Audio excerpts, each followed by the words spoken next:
Hello， 大家好，我是阿勾力。今天手把手带着大家实现一个交易策略。策略来自于网络，是一位网友的分享。这个策略可以说是为数不多的这个网友愿意把自己的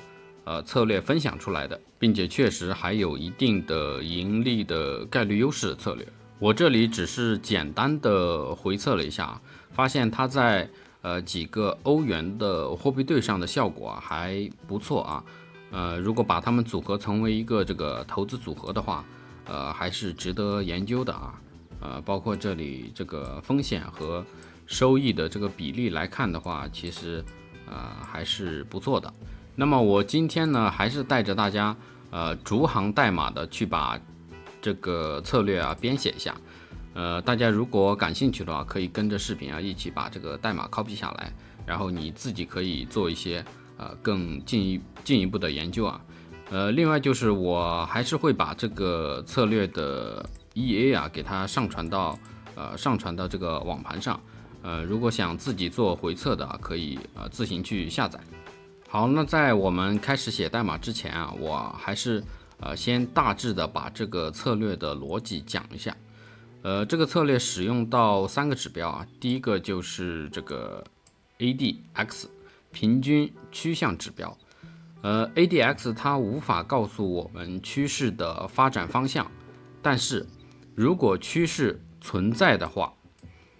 它可以衡量趋势的强度不管是上升趋势还是下降趋势它这里的这个 ADX 看起来都是一样的但是我们可以通过观察 ADX 的具体的数值来衡量目前的趋势是不是更加的明显。另外这个指标它还有2个其他的数值因为我们这里没有使用到，所以我就直接给隐藏掉了。第2个指标的话就是我们常规非常常见的这个布林带通常用来做这个均值回归或者做价格的这个pullback。第3个指标是这里这个红色的 EMA 这里的话我们会使用一个相对来说比较短期的 EMA 用来判断短期的市场趋势。那么我们具体的这个做单信号是这样的首先我们是判断一下这个 ADX 的值是否大于一定的数值比如说我们这里以这个22举例的话，那么只有当 ADX 处于这条线之上的时候，我们才会去进行这个做单不管是做多还是做空都是一样的。那么第2个条件就是看我们这个布林带和当前价格的当前这根 K 线的一个关系。比如说做多的情况就是当前 K 线的价格与这里的下轨产生了这个接触也就是 touch 到这个布林带的下轨，并且又收回到了布林带之内布林带下轨之内，我们就可以进行这个多单的操作空单的话就是相反如果这个 K 线的价格有接触到，看它前一根有接触到布林带的上轨，并且又收回到布林带上轨之内的话，我们就可以进行做空的操作。那么第3个条件就是当我们决定做多或者做空之后我们还要判断一下当前的价格是不是处于均线之下如果是处于均线之下的话，我们就可以做多如果处于均线之上的话，我们就可以做空然后止盈和止损呢，我们这里就使用这个固定的点数比如说这里是它的止损，这里如果是1:1的话，这里就是它的止盈好，那这就是全部的这个策略的逻辑还是比较简单非常的清晰明了，就很适合我们量化操作进行这个量化的回测。那就废话少说我们就直接开始这个编写策略的源码。你们可以使用这个 MT5 自带的这个 IDE 来进行编写我这里的话个人习惯我就使用这个 VS Code 来进行编写代码了。然后我这里是已经新建了一个文件啊，然后有一些默认的一些代码。好，那我们就开始。首先的话，还是引入我们的库文件，就引入我们这个 trade 类啊，这主要是用来做交易相关的。然后我们设置一下基础的参数。因为我这里是在 VS Code 里面已经写过了一遍啊，所以它应该是有一些记忆功能的，还是挺智能的。这里的话就是我们的这个基础设置啊，首先就是我们的做单的手数，然后止盈的点数和止损的点数啊，我们这里使用的是小点。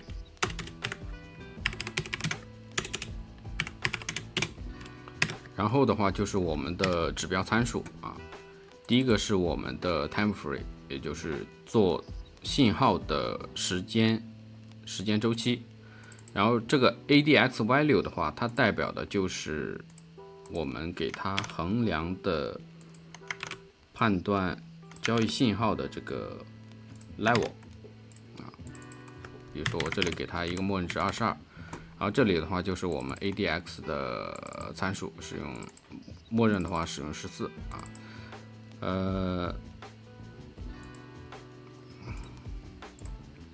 然后 MA 的话就是算了，为了避免产生一些歧义啊，我这里就直接把这个默认的参数给它去掉了。然后 MA 的话，这是 MA 的参数，这是布林带的参数，这是布林带的这个偏差，也就是这里的数值啊。好，这是设定好一些外部的参数啊。然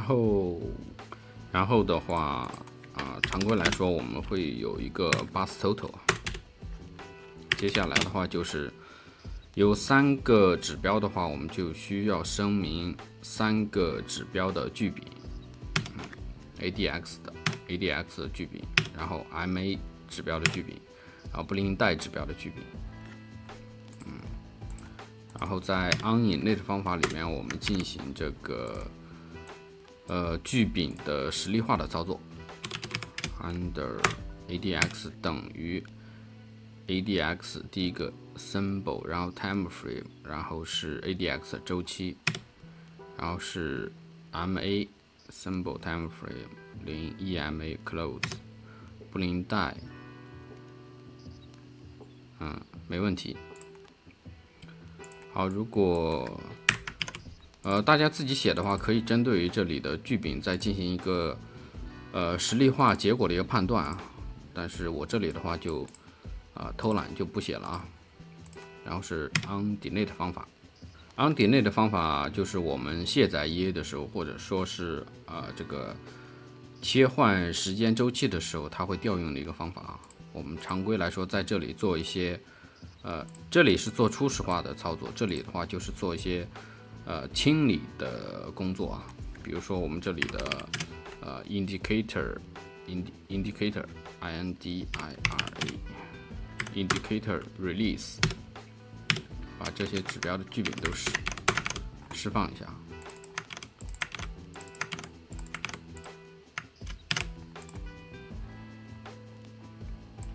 没错。好，那么接下来就是我们 onTicket 方法里面的逻辑了啊。常规来说，我会在这里先获取一下当前图表所有的bar count啊，然后进行一个对比。主要目的就是让做单信号，包括这里的判断逻辑啊，只在K 线的开盘价时进行判断。bus total 不等于 bar 的话 ，bus total 等于 bar， 对。然后接下来的话就是获取我们这个3个指标距比的值啊，然后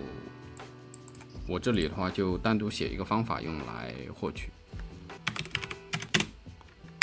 void get indicator values， 把我们需要的这些参数都以一个引用传递的方式传进来啊。关于引用传递和值传递的话，我这里就不细讲了，大家只需要知道我们这里需要这么使用就可以了。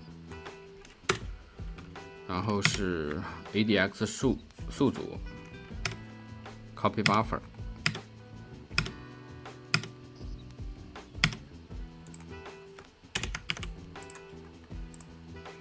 这里的话，先声明一个数组，然后调用 copy buffer 把指标距柄的值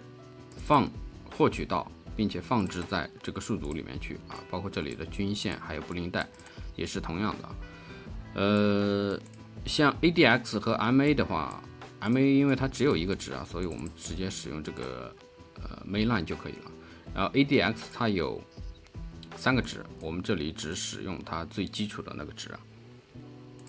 像布林带的话，它这种指标它也是有3个值啊，但是我们这里只需用到它的上轨和下轨啊，所以我们这就忽略掉这个 mainline 了啊。接下来的话就是将我们这里引用传递过来的参数给它进行赋值啊，通过这种方式的话，我们就可以在这里以这种方式进行一个调用啊。就是它虽然没有我们这里返回值是 void 的，但是因为我们这里通过这个引用传递的方式啊，你就可以这个解释起来还有点麻烦。大家只需要知道，我以这种引用传递的方式传递过来的话，我只要在这个方法体内针对于这里的传参进行相应的修改，它的外部，也就是在其他这个函数体之外的地方，也可以获取到这个传参更新之后的内容。像我们之前写的，通常来说都是这样写的。你像这种情况，你直接在这里修改的话，你在外部的这个参数啊，它的值是不会得到更新的啊。如果你想也有这个更新的功能的话，你就使用这个and符号，也就是进行这个引用传递。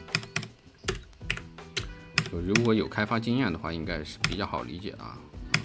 我不用说，应该都理解啊。然后是我们这里获取到当前这个 time frame， 也就是从假设这里我们市场走到这里的话，它获取到的就是前一根下标为1的这根 K 线，然后获取几根呢？我们获取1根，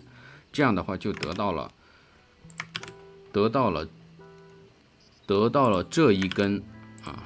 看这里吧，得到了这一根的开高低收，包括这个成交量啊什么之类的，它在这个数组里面都会有啊，我们就可以拿它来做一些逻辑上的这个判断。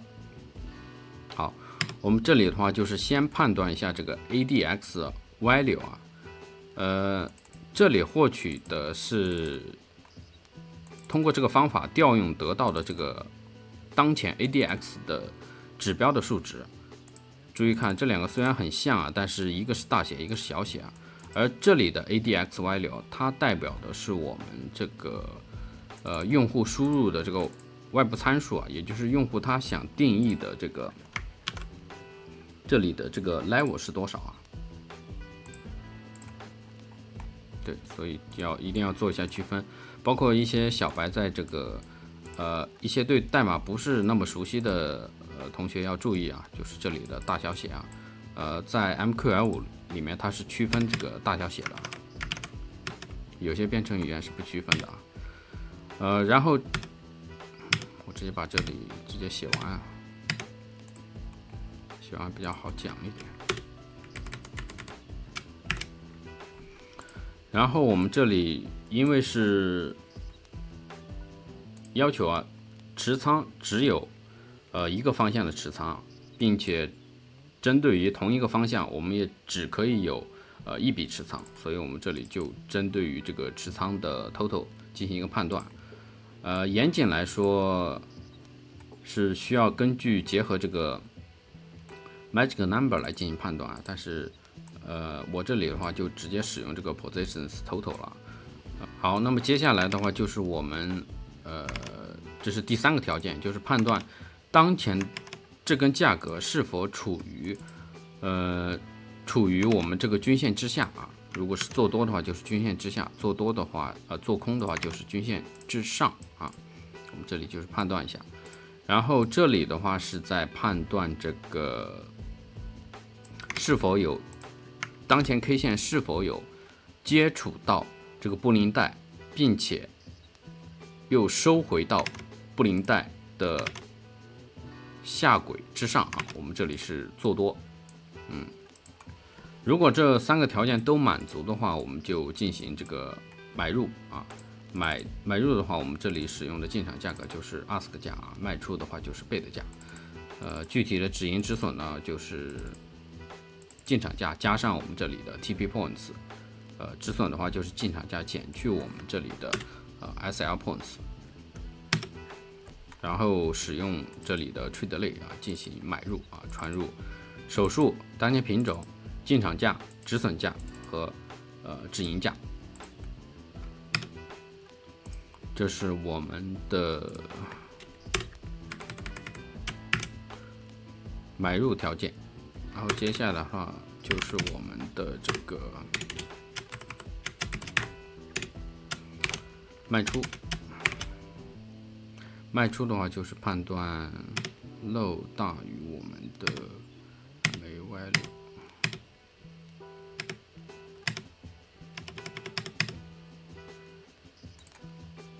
就这个逻辑，就是把这里的做多的条件进行一个倒置就可以了，大于我们的上轨，并且又收回到上轨之内，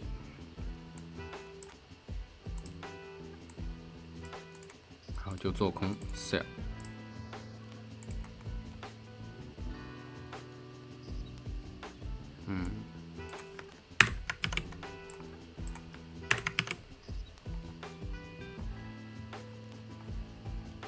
没毛病，我们编译一下。好，基本上来说应该逻辑都是正确的啊。虽然这里编译没有问题啊，但是我还是需要使用这个MT5自带的这个 MetaEdit 来进行编译啊。因为这个 VS Code 虽然它这个代码提示啊，包括一些 AI 相关的功能比较强大，但是因为它跟这个MT5的这个适配的问题啊，所以很多时候我都还是需要使用这个自带的编辑器重新进行这个编译啊。但是他们的代码都是一样的啊，代码大家可以对照着一下，代码是跟这里一模一样的啊，都是使用的同一个文件嘛，都是打开的同一个文件。好，如果都没问题的话，我们这里通常来说我喜欢使用断点的方式来进行调试啊，因为这样的话可以节省一些没必要的这个等待的时间啊。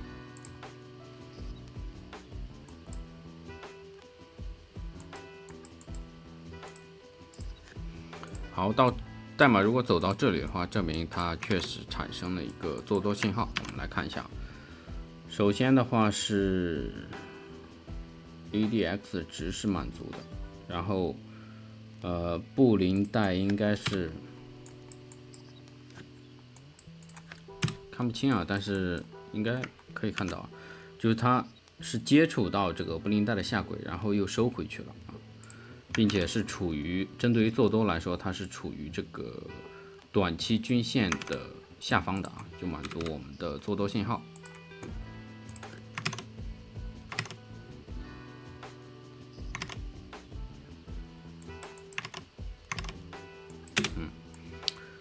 然后它的止盈的话，止盈和止损我这里都使用的一个固定点数啊，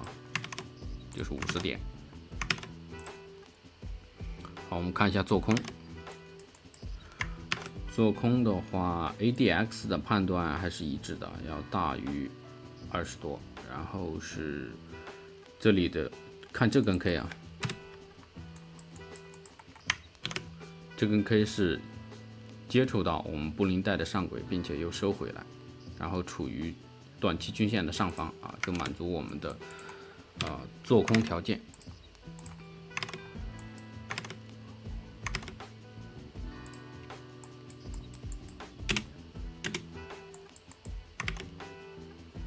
把这个断点去掉了。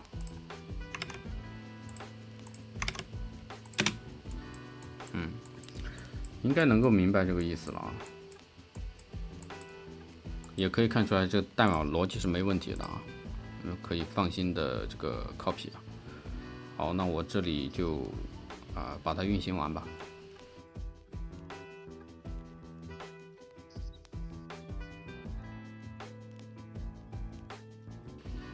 好，这里是我们测试的是这个欧棒啊，它在欧棒上的效果确实还是可以的。另外就是它这里回撤是很小的啊，因为我们使用的仓位很小，是5%。也给部分观众说一下，就是常规来说，我们测试一个策略啊，多数情况下我们是使用的这个标准手啊，一标准手，或者说是100U 的标准止损去做的啊。所以我们要看的话，最好就看这种采收率啊，或者说是它这里的这种return 除以DD啊，也就是我们的收益和风险的比例啊，这个比例要越高越好，而不是说单纯的去看它的收益情况啊。好，其余的我就没什么好说的了啊，因为确实非常非常的简单啊。好，那这就是今天的全部内容啊！如果感觉对你有帮助的话，还请点赞、评论、加关注。那我们就下个视频再见吧，拜拜。